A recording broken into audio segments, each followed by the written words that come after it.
Italie, Matteo Salvini face au Sénat pour un possible renvoi en justice. Le chef de l'extrême droite italienne Matteo Salvini affronte mercredi un important vote au Sénat qui doit statuer sur son possible renvoi devant la justice pour avoir bloqué un bateau de migrants quand il était ministre de l'Intérieur. Un tribunal de Catane, Sicile, accuse Matteo Salvini d'abus de pouvoir et de séquestration de personnes pour avoir bloqué l'été dernier durant plusieurs jours 116 migrants à bord d'un navire des gardes-côtes italiens, le Gregoretti. En cas de procès, il encourrait 15 ans de réclusion. Le résultat officiel du vote des 319 sénateurs, où la Ligue et ses alliés sont minoritaires, sera connu au plus tard mercredi, vers 18h GMT. Le 25 juillet 2019, jour où plus de 110 personnes avaient disparu dans un naufrage au large de la Libye, le navire militaire Gregoretti avait pris à son bord 140 migrants, partis des côtes libyennes, quelques jours auparavant sur 2 embarcations, et secourus par des gardes-côtes italiens.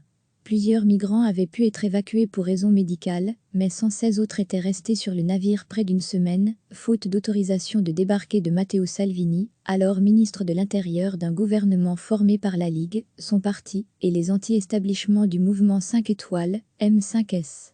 La Constitution italienne permet au Parlement de bloquer des poursuites contre un ministre si les élus considèrent qu'il a agi dans le cadre de ses fonctions et dans l'intérêt supérieur de l'État.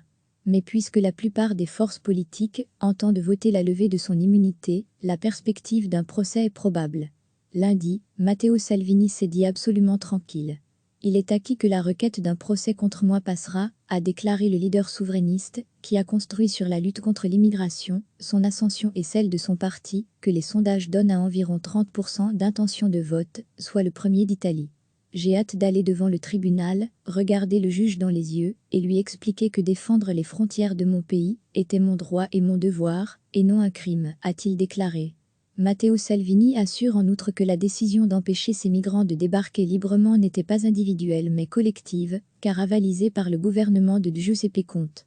Giuseppe Conte, reconduit en septembre à la tête d'un exécutif formé cette fois du M5S et du Parti démocrate, principal parti de gauche, conteste cette version des faits. Le ministre avait fait approuver un nouveau décret-loi qui renforçait ses compétences, il a revendiqué le choix de faire ou non débarquer les personnes à bord du Gregoretti et aussi sur le moment de le faire, a fait valoir Giuseppe Conte en janvier, se désolidarisant de Salvini. Pour sa défense, Matteo Salvini a invoqué un cas similaire, remontant à août 2018, lorsque 177 migrants se trouvant à bord du navire des gardes-côtes italiens Diciotti avaient été empêchés de débarquer pendant plusieurs jours. À l'époque, le gouvernement avait soutenu qu'il s'agissait d'une décision collégiale et le Sénat avait bloqué une demande de renvoi en justice contre Matteo Salvini. Entre-temps, en juin 2019, Matteo Salvini avait cependant fait adopter un décret-loi renforçant ses pouvoirs et prévoyant que le ministre de l'Intérieur peut limiter et interdire l'entrée, le transit ou l'arrêt des navires dans les eaux territoriales pour des motifs d'ordre et de sécurité publique. Les soucis de Salvini ne s'arrêtent pas à l'affaire Gregoretti.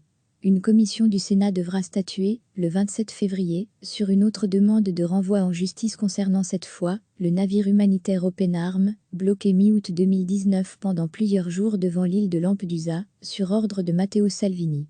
Même après son probable renvoi devant le tribunal des ministres, une juridiction spéciale composée de 3 magistrats expérimentés de Catane, Matteo Salvini devra probablement attendre des années pour être fixé sur son sort, compte tenu de la lenteur de la justice italienne et des possibilités de recours. En cas de condamnation définitive, c'est-à-dire en dernière instance par la Cour de cassation, le patron de la Ligue encourt aussi une peine d'inéligibilité de 6 à 8 ans. Recevez chaque matin l'essentiel de l'actualité.